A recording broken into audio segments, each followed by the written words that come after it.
ሰላም ወደ ተከበራችሁ የንቁ ሚዲያ ቤተሰቦቻችን ከንቁ ሚዲያ የዕለተ ቅዳሜ ዋና ዋና ያልናቸውን ዜናዎች ወደ እናንተ ይዘን ቀርበናል። ከዜናዎቹ ጋር እኔ አድናት ነኝ። አብራችሁን ቆዩ። የመምህር ዘላለም ወንድሙ ቤተሰቦች በመምህሩ ስርዓተ ቀብር ለተባበሩ ሁሉ ምስጋናቸውን አቀረቡ።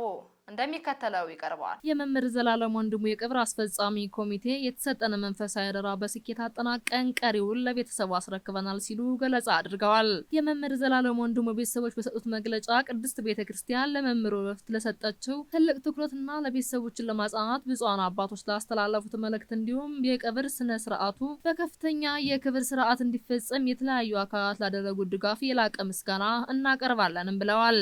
በመግለጫው መምህር ዘላለም ወንድሙ ወልደ ሰማዕት ስጋዊ ረፍት ለኛ ለቤተሰቦቹና ለምእመናን ታላቅና መሪር ሐዘን ቢሆንም ለእርሳቸው ግን ከድካም ወደ እረፍት ከተጋድሎ ወደ ድል የተሸጋገሩበት የክብር ማረፊያ ነውም ተብሏል። መምህራችን በ49 ዓመት ምድራዊ ቆይታቸው መጽሐፈ ግሳጼ ማዕከል አድርገው በሩታዊነት የሰበኩትን መከራ መስቀሉን፣ ግፍአተ ሰማዕታትን፣ ሰላመ ክርስቶስን፣ ኩላዊት ኦርቶዶክስ ቤተክርስቲያን ማህበራዊ ፍትህንና የሰው ዘር እኩል ነበር በማለት ይህን የወንጌል ብርሃን ለትውልዱ ሲያበሩ የቆዩ መምህራችን ስርዓተ ቀብራቸው መጋቢት 3 ቀን 2018 ዓመተ ምህረት በመንበረ ጸባዖት ቅድስት ሥላሴ ካቴድራል በታላቅ ድምቀትና ክብር ብፁዓን ሊቀ ጳጳሳት፣ ከፍተኛ የመንግስት ባለስልጣናት፣ የልዩ ልዩ ቤተ እምነት ተወካዮች፣ ሊቃውንት ቤተክርስቲያን፣ መምህራነ ወንጌል፣ ዘማሪያንና የወንጌል ፍሬዎች ምዕመናን በተገኙበት መጠናቀቁን ተከትሎ እኛ ቤተሰቦቻቸው የሚከተለውን የላቀ ምስጋና እናቀርባለንም ብለዋል። በተያያዘ የወንጌል ገበሬው የብዙዎች አማካሪ የነበሩት የክቡር መምህር ዘላለም ወንድሙ ወልደ ሰማዕት የሽኝትና የቀብር ስነ ስርዓት በታላቅ ኦርቶዶክሳዊ ክብርና ድምቀት እንዲፈጸም የተቋቋመው የቀብር አስፈጻሚ ኮሚቴ የተጣለበትን ታሪካዊና መንፈሳዊ አደራ በስኬት አጠናቋልም ብለዋል። በመሆኑ ኮሚቴ የነበረውን የስራ ኃላፊነት ከዛሬ ጀምሮ ለመምህሩ የቅርብ ቤተሰቦች በይፋ ያስረከበ መሆኑን ትገለጻ አድርገዋል። ከዚህም በኋላ ከመምህሩ አገልግሎት ከመጀመራቸው የበጎ አድራጎት ስራዎችና ከሚመሰረተው ፋውንዴሽን ጋር የተያያዙ ማንኛቸውም ጉዳዮች ሙሉ በሙሉ የሚከናወኑትና የሚመሩት በቅርብ ቤተሰቦቹ አማካኝነት እንደሆነም ገለጻ ተደርጓል። መምህራችን በሕይወት ዘመናቸው ሲያከናውኗቸው የነበሩ የሚስጥር አገልግሎት በሚል የሚታወቁ መጠነ ሰፊ የበጎ አድራጎት ስራዎች በረፍታቸው ምክንያት እንዳይቋረጡና ይልቁንም በቤተሰቦቻቸው በተደራጀ መልኩ እንዲቀጥል ማድረግ የሁላችንም ክርስቲያናዊ ግዴታችን መሆኑንም አስታውቀዋል። በመሆኑም የመምህር ዘላለም ወንድሙ እርሰ ሕያው ሆኖ እንዲቀጥልና የመምህር ዘላለም ወንድሙ ፋውንዴሽን በቤተሰቦቻቸው በኩል እውን እንዲሆን ምዕመናን ድጋፍ እንዲያደርጉ ጥሪያችንን እናቀርባለን ሲሉ ኮሚቴውን በመግለጫው አስታውቋል። ብፁዕ ጠቅላይ ስራ አስኪያጁ አቡነ ሳይሮስ ስልጠና በቤተክርስቲያን አገልግሎት ከትናንትና በተሻለ መልኩ ለመስራት አስፈላጊ መሆኑን ገለጻ አደረጉ። ተጨማሪ አለ። ብፁዕ አቡነ ሳይሮስ የመንበረ ፓትርያርክ ጠቅላይ ቤተ ክህነት ዋና ስራ አስኪያጅ የደቡብ ምዕራብ ሸዋና የሸገር ከተማ ሀገረ ስብከት ሊቀ ጳጳስ ስልጠና በቤተክርስቲያን አገልግሎት ከትናንትና በተሻለ መልኩ ለመስራት በእጅጉ አስፈላጊ መሆኑንም ገለጻ አድርገዋል። ብፁዕነታቸው ይህንን ያሉት በትናንትናው ዕለት የሸገር ሀገረ ስብከት የስብከተ ወንጌል ክፍልና የሰንበት ትምህርት ቤት ማደራጃ ክፍል በጋራ ባዘጋጁት የአንድ ቀን ስልጠና ላይ ነው። በስልጠናው አጠቃላይ የተገኙት የመንበረ ፓትርያርክ ጠቅላይ ቤተ ክህነት ዋና ስራ አስኪያጅ የደቡብ ምዕራብ ሸዋና የሸገር ከተማ ሀገረ ስብከት ሊቀ ጳጳስ ብፁዕ አቡነ ሳይሮስ ለሰልጣኞች አባታዊ መመሪያና ቡራኬም ሰጥተዋል። ብፁዕነታቸው ስልጠና በቤተክርስቲያናችን አገልግሎት ውስጥ ከትናንትና የተሻለ ለመስራት በእጅጉ እንደሚያስፈልግ አሳስበው በቀጣይ እንዲህ አይነቶች መርሃ ግብራት እንደሚቀጥሉም ተናግረዋል። አክለውም ሀገረ ስብከቱ ከባለፈው ዓመት በበለጠ መልኩ ቤተክርስቲያን ተልዕኮ በመፈጸም አርአያነት ባለው መልኩ ጥሩ የአገልግሎት አፈጻጸም እንዲኖረው አሳስበዋል። በዕለቱም በመምህራነ ወንጌል አማካኝነት የቀረቡ 3 ዋና ዋና ስልጠና ርዕሶች በቤተክርስቲያናችን አስተምሮ ላይ ተመስርተው በዕቅበተ እምነት መልኩ ጥልቅና ትንተና ተሰጥቶባቸዋል። ዕቅበተ እምነት በላከ ወንጌል መምህር ለሜሳ ምልኬሳ፣ ወጣትነትና መንፈሳዊነት በመጋቢ ወንጌል ሄኖክ ታዬ፣ በሐዋርያት ቤተክርስቲያን ሐዋርያዊ ተልእኮችን በዘመናችን በመጋቢ አእላፋት ተስፋዬ ቂጤሳ ጥናታዊ መነሻ ትምህርቶችና ጽሑፎችም ቀርበዋል። በቀረቡት ጽሑፎች ላይ ውይይት የተደረገባቸው ሲሆን ከተሳታፊዎች ጥያቄና አስተያየት ቀርቦባቸው ምላሽም ተሰጥቶባቸዋል። በመርሃ ግብሩ ላይ ብፁዕ አቡነ ሳይሮስ የመንበረ ፓትርያርክ ጠቅላይ ቤተ ክህነት ዋና ስራ አስኪያጅ፣ የደቡብ ምዕራብ ሸዋና የሸገር ከተማ ሀገረ ስብከት ሊቀ ጳጳስ መላከ ሰላም ቀሲስ አለማየሁ ተፈራ፣ የሸገር ሀገረ ስብከት ስራ አስኪያጅ፣ መጋቢ አእላፋት ተስፋዬ ቂጤሳ የስብከተ ወንጌል ዋና ኃላፊ፣ መጋቢ አእላፋት ጋፋት ተስፋዬ ቂጤሳ የስብከተ ወንጌል ዋና ኃላፊ፣ መጋቢ ወንጌል ሄኖክ ታዬ የሰንበት ትምህርት ቤቶች ማደራጃ ኃላፊ፣ የክፍላተ ከተማ ስራ አስኪያጆች፣ የክፍለ ከተማ የስብከተ ወንጌል ኃላፊዎች፣ የገዳማትና አድባራት ሰባኪያና የሰንበት ትምህርት ቤት አመራሮች በስልጠናው ላይም ተሳትፈዋል። 381 አዳዲስ አማንያን ተጠምቀው ወደ ቅድስት ቤተክርስቲያን ተመለሱ። እንደሚከተለው ይቀርባል። ባለፉት 6 ወራት 318 አዳዲስ አማንያን ከሌሎቹ ማህበራት ጋር በመቀናጀት አስተምሮ ማስጠመቁን የማህበረ ቅዱሳን አዲስ አበባ ማዕከል አስታወቀ።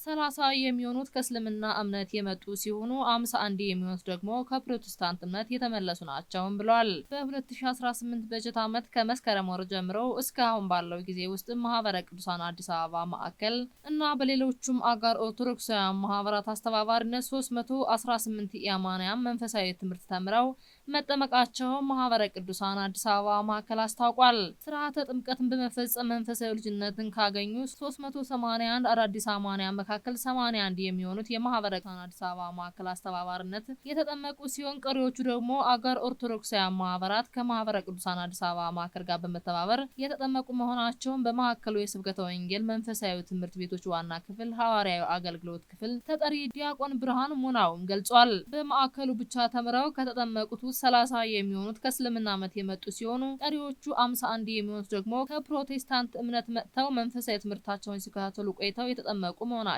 አስታውቀዋል። በአሁኑ ወቅት ደግሞ ከ60 በላይ የሚሆኑ ከተለያዩ እምነቶች የመጡ ሰዎች በማዕከሉ እርዳታ መንፈሳዊ ትምህርታቸውን በመከታተል ላይ የሚገኙ ሲሆን በተጨማሪ ማህበረ ቅዱሳን አዲስ አበባ ማዕከል ከሌሎች አጋር ማህበራት ጋር በመሆን በርካታ ሰዎችን እየተማሩ እንደሚገኙም አመላክተዋል። ተጠማቂያኑ በመንፈሳዊ ህይወታቸው ጠንካራ ሆነው እንዲቀጥሉ ለማድረግ ከሰንበት ትምህርት ቤት እስከ ሰበካ ጉባኤያት ከጉዞ ማህበራት እስከ ንስሐ አባቶችና ከተለያዩ ኦርቶዶክሳውያን ማህበራት ጋር በጋራ እየተሰራበት እንደሚገኝም ገለጻ አድርገዋል። መጋቢት 19 ቀን 2018 ዓ.ም ከንቁ ሚዲያ ደረሰላችሁ ዜናዎችን ይመስሉ ነበር። ቀሪዎቹን ከቀሪ የንቁ መርሃ ግብሮች ጋር አብራችሁ ቆዩ እያልን እኛ ከወዲሁ ተሰናበትናችሁ። ሰላም እግዚአብሔር ከእናንተ ጋር ይሁን። ቸር ሰንብቱ።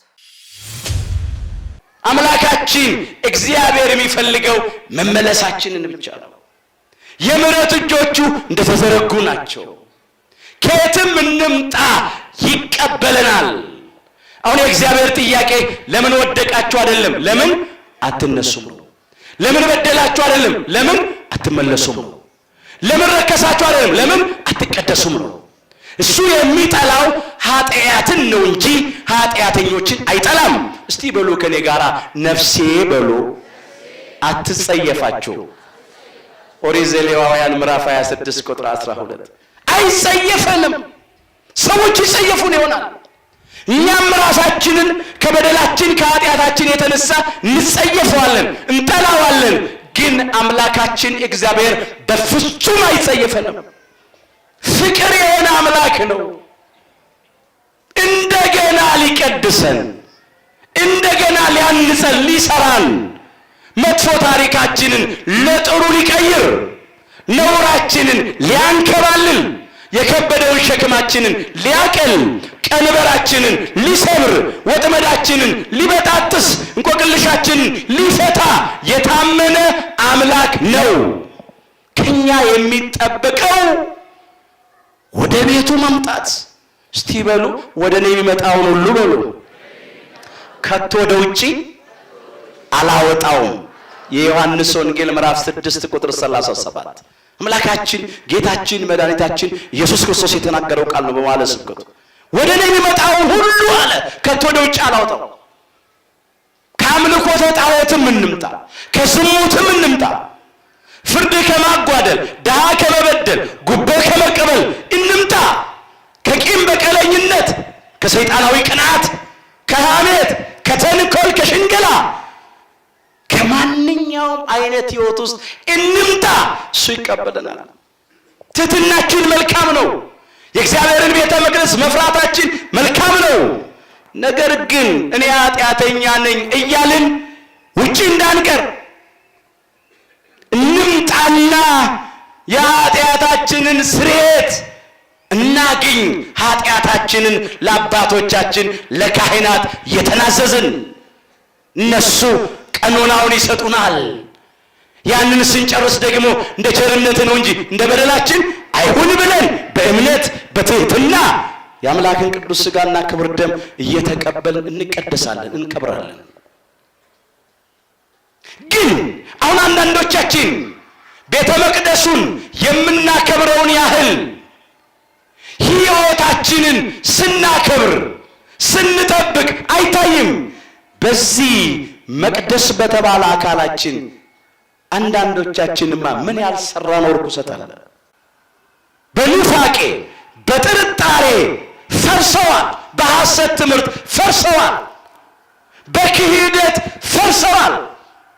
ሀልዎተ እግዚአብሔርን ክደው እግዚአብሔር የለም እያሉ እንብላ እንጠጣ ነገ እንሞታለን እያሉ ማን ነው ሄዶ የመጣ ማን ነው ሞት የተነሳ የማያውቁት ሀገር አይናፍቅም እያሉ ፈርሰዋል። ለነሱም እኮ አምላካችን ጌታችን መድኃኒታችን ኢየሱስ ክርስቶስ ቅዱስ ሥጋውን ቆርሶላቸዋል፣ ክቡር ደሙን አፍስሶላቸዋል። ነገር ግን ይሄንን የማያውቁ አሉ። በቁም የፈረሱ ሰዎች። ወደኛ ሕይወት ደግሞ ስንመጣ ክርስቲያኖች የኃጢአቱ አይነት ይለያያል፣ መጠኑ ይለያያል። ግን በአንድ ወይም በሌላ መንገድ ፈርሰናል፣ ረክሰናል፣ ተበላሽተናል። እንደገና መሰራት አለብን። አንዳንዶቻችን እስካሁን ድረስ ትዕቢተኞች ነን፣ ተሳዳቢዎች ነን። አንዳንዶቻችን ሱሰኞች ነን። ሲጋራ እያጨስን ጫት እየቃምን ያለ መጠን እየጠጣንና እየሰከርን በዓል የምናከብር ክርስቲያኖች አለን። የአንዳንዶቻችን በዓል አከባበር እንደውም ጠጥቶ በመስከር ነው። ዳንኪራ እየረገጥን እየጨፈርን እየዘፈንን እየደነስን በዚህ የፈረስን ሰዎች አለን። በስጋ ስራ በጨለማ ስራ ምክንያት የፈረስን ሰዎች አለን።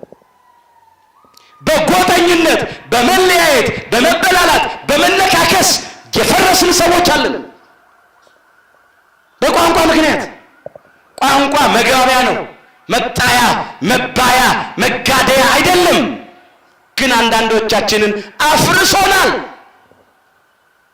እጅግ ያሳዝናል እኮ። እኛ በመለያየት አይደለም መፍረስ ያለብን፣ በመስማማት ነው መሰራት ያለብን። በቂም በበቀለኝነት አይደለም መፍረስ ያለብን፣ በይቅርታ ነው መሰራት ያለብን። በጸብና በክርክር አይደለም መፍረስ ያለብን፣ በፍቅር ነው መሰራት ያለብን። ግን ፈርሰናል። እግዚአብሔር እንደገና መልሶ ሁላችንም ይስራል። እንጠይቅን መርምር እስቲ። ስንት ሕንፃ ሥላሴ ፈረሰ። እውነት ነው ንጹሐን በግፈኞች በአምባገነኖች በአመፀኞች ምክንያት ሲፈርሱ አይተናል። ስጋቸው ሲቆረስ፣ ደማቸው ሲፈስ፣ አጥንታቸው ሲከሰከስ፣ በግፍ ሲገደሉ አይተናል። እሱ የስጋ ሞት ነው፣ የስጋ ሞት ነው። እነሱ በዚያ ፈረሱ። አንዳንዶቻችን ግን ሌላ ሰው ሳይሆን ያፈረሰን ራሳችንን በራሳችን ያፈረስናል። አሁን ራሳችንን መልሰን እንድንሰራ ነው በንስሐ አምላካችን የሚያዘን። መንፈሳዊ ቤት ለመሆን ተሰሩ። እግዚአብሔር የትህትና የትዕግስት የይቅርታ የታማኝነት የየዋህነት የቸርነት የደግነት የቅንነት ቤት አድርጎ መልሶ ይስራን። ንቁ ኦርቶዶክስ ተዋሕዶ የጸሎትና የንስሐ መርከብ ማህበር በእግዚአብሔር ፈቃድ በወንድማችን የኔነ ተስፋዬ አስተባባሪነት ከተመሰረተ ጊዜ ጀምሮ ከሚሰጣቸው ዘርፈ ብዙ መንፈሳዊ አገልግሎቶች መካከል የሐዋርያዊ አገልግሎትና ያሬዳዊ ዝማሬዎች አንዱ ነው። በዚህ ክፍል የኦርቶዶክሳዊ ተዋሕዶ ቤተክርስቲያንን ዶግማና ቀኖና የጠበቁ ኦርቶዶክሳዊ ለዛ ያላቸው ለነፍስ እረፍትን የሚሰጡ ወቅታዊና ዘመኑን የዋጁ ስብከቶችና ያሬዳዊ ዝማሬዎችን በመላው ዓለም ለሚገኙ ተመልካቾቹ በንቁ ሚዲያና በኢትዮ ማህበር የዩቲዩብ ቻናል እያቀረበ ይገኛል። አገልግሎቱ በመላው ዓለም ለሚገኙ አማኞች ተደራሽ እንዲሆን በየዕለቱ የሚለቀቁ ስብከቶችንና መዝሙሮችን ላይክና ሼር ያድርጉ። እንዲሁም የዩቲዩብ ቻናላችንን ሰብስክራይብ በማድረግ የዚህ ታላቅ አገልግሎት ባላሻራ ይሁኑ። ንቁ ሚዲያ ርቱ የቤተ ክርስቲያን ልሳን